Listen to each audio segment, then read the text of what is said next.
up, everybody? Thank you for clicking on Tremendous Opinions Podcast. This is episode 71, and I'm a little bit late. Sorry for the late upload. Your boy is in a new relationship. I know. Hold the applause. I first saw pictures of her online. Right when I saw her picture, I knew that one day she was going to be mine. I knew it. And when I saw her in person for the first time, I actually heard music. You know, people say it's cheesy, whatever. I heard music.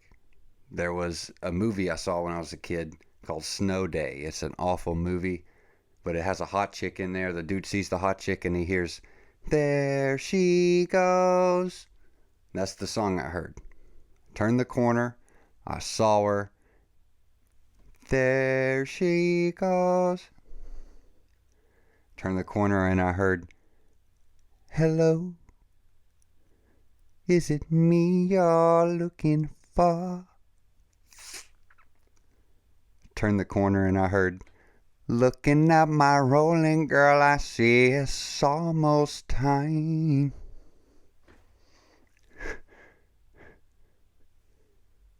Turned the corner and heard, "Looking at my rolling girl, I see it's almost time." I fell in love, folks. I fell in love with a 1989 BMW 325i.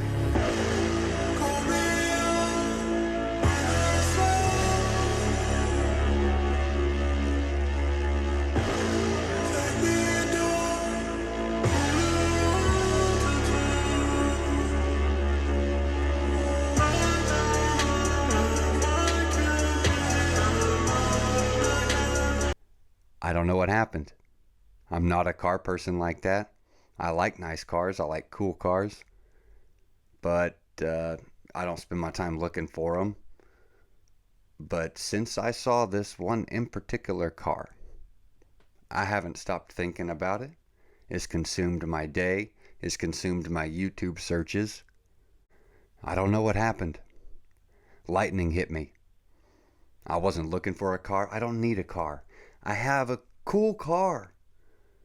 I haven't shown pictures of my car on the podcast, but I'm going to now just because apparently now I'm a car guy. I don't know. I'm having like a midlife crisis.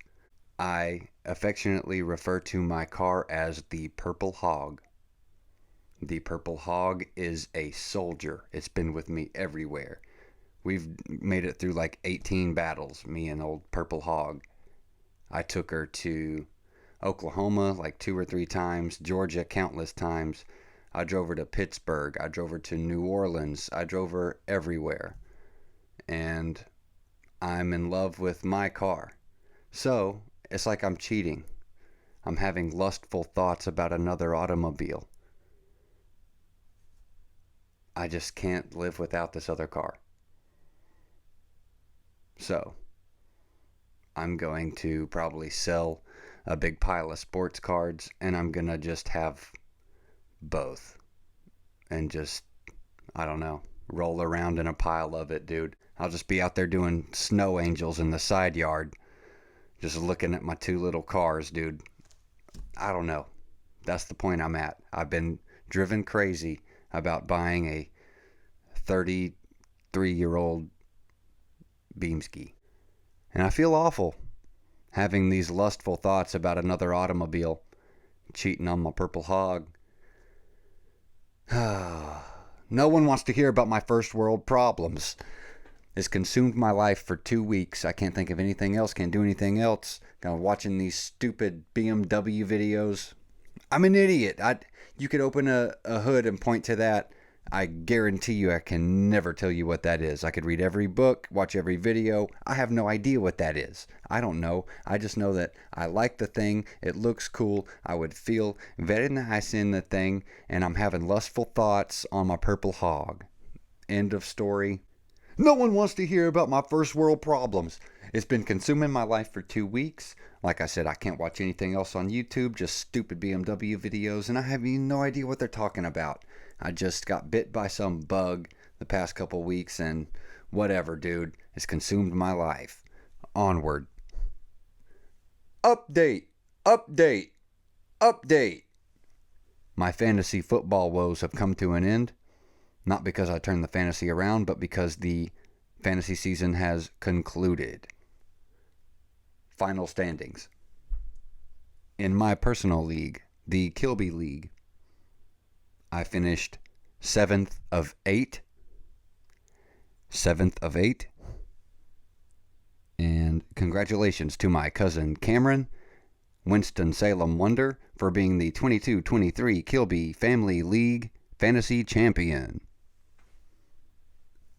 In my other league, I don't commission this one. My boy T-Jack commissions this one. Best commissioner in the game. Any Given Sunday League, I finished 5th of 12. Respect. Considering. Congratulations to Halen's Hog Hunters for winning the 22-23 Any Given Sunday Fantasy Football Championship.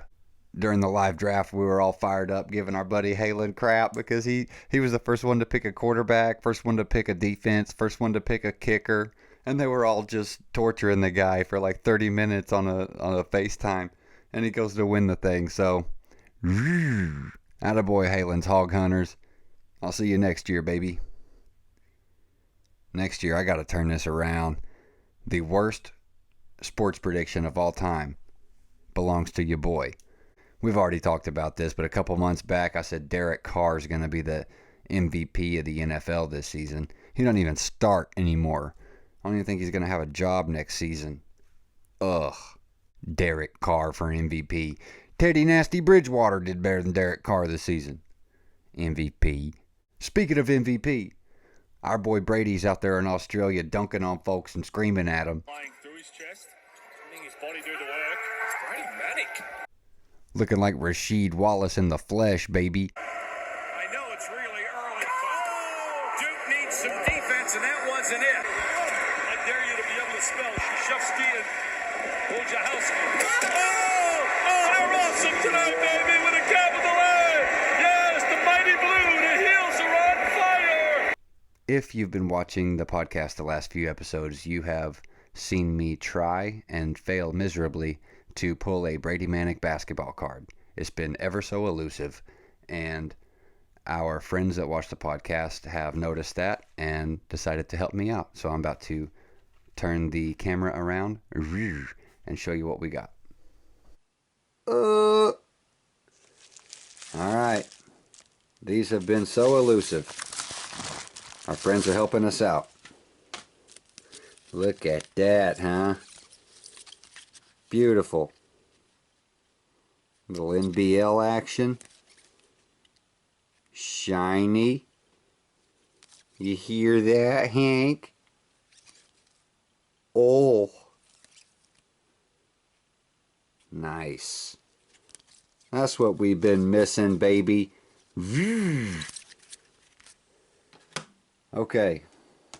This is something that I picked up on eBay the other day for like $6, but it's one of the coolest things in my possession. This is going to start a weekly segment. I'm going to show you some sports memorabilia stuff that I own, at least one item every episode from now on. Here we have Mr. Ed Cota autographed picture off of eBay for, like I said, like $6. Ed Cota is like the filthiest, most wicked, nasty point guard in the history of North Carolina. So I had to show Buddy respect and put him on the mantle of the podcast. Mucho gusto, Ed Cota.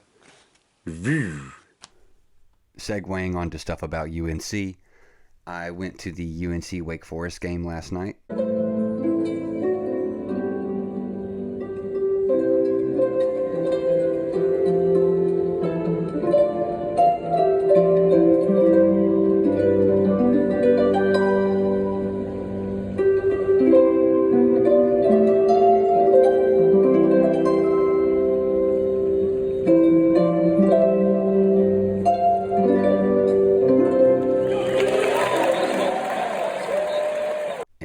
At home in Chapel Hill.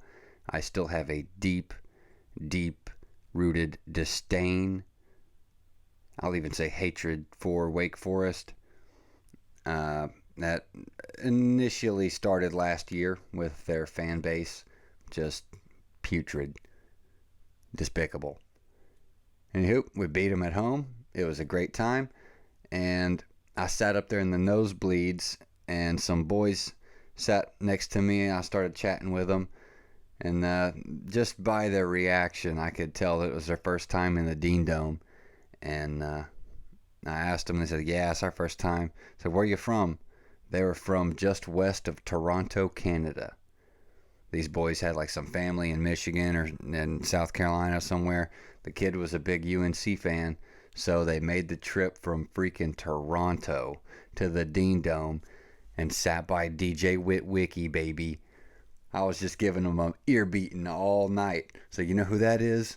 No, that's who, and he does this, this, and this. And they were just like, oh. And dude, I just left those boys speechless. I gave them an ear beating the whole night. And it was really cool. Good time at the UNC game the other night. And yeah, I just wanted to bring those Canada boys up, man. It was super cool to talk to those guys. Real nice dudes. And I guess Carolina fans reach worldwide, baby. Just west of Toronto, Canada. Booyah. Okay, a couple more things. My last episode was around Christmas, and I had a late Christmas gift, which was freaking sweet, dude, because, you know, I'm digging the vinyl soul searching stuff. Here we have an old Jimi Hendrix album. It's an actual album, the Jimi Hendrix Experience, Are You Experienced? And it is a record that couldn't play well anymore, so an artist lasers an image out of it, and it's freaking cool. And they put the actual album cover in the back. It's not like a print. This is the actual album cover that they have in this frame. It's pretty cool. And I believe the actual sleeve is with it or something. I don't know, dude. I'm not going to take it apart and figure it out, but that's what it looks like.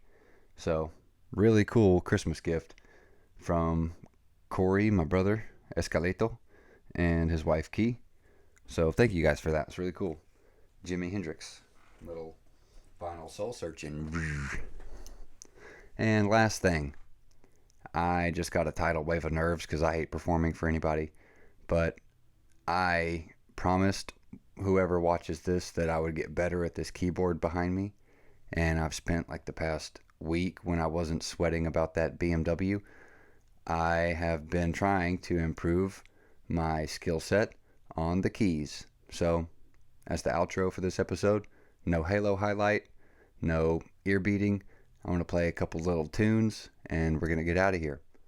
Before we do, this podcast is always brought to you by www.coffeestainedclothing.com. Check them out, see what they got available. The first tune I'm going to do is something that I remixed for Dewey when he came down to do the podcast.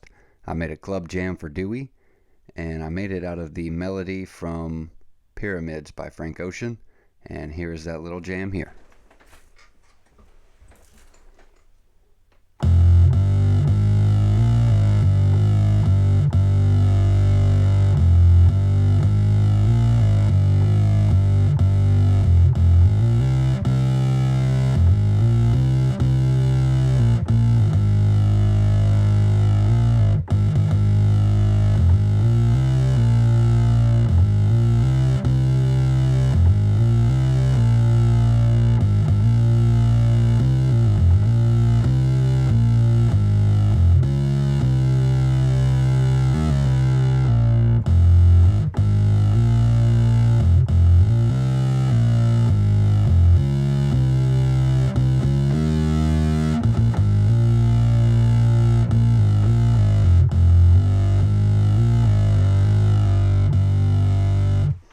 I dig that one. I hope this is coming through on the mic well. The second one I'm going to play, if I could remember how, is a jam by Puff Daddy from back in the day, and it is Bad Boy for Life.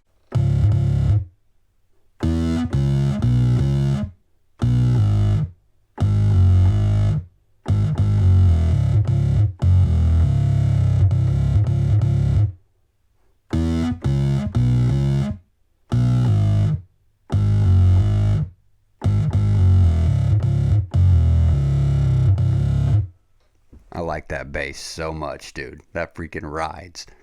And last one before your ears fall off. This is a childhood thing for me. This is my favorite song. I grew up playing this. This is by Lil Wayne, a song called Me and My Drink. And I love it because it has a very jazzy feel. If you slow it down and play the piano, like a grand piano sound to it, right, it sounds so good. So here's the outro, Me and My Drink by Lil Wayne. Thank you guys for being here. I'll see you next time.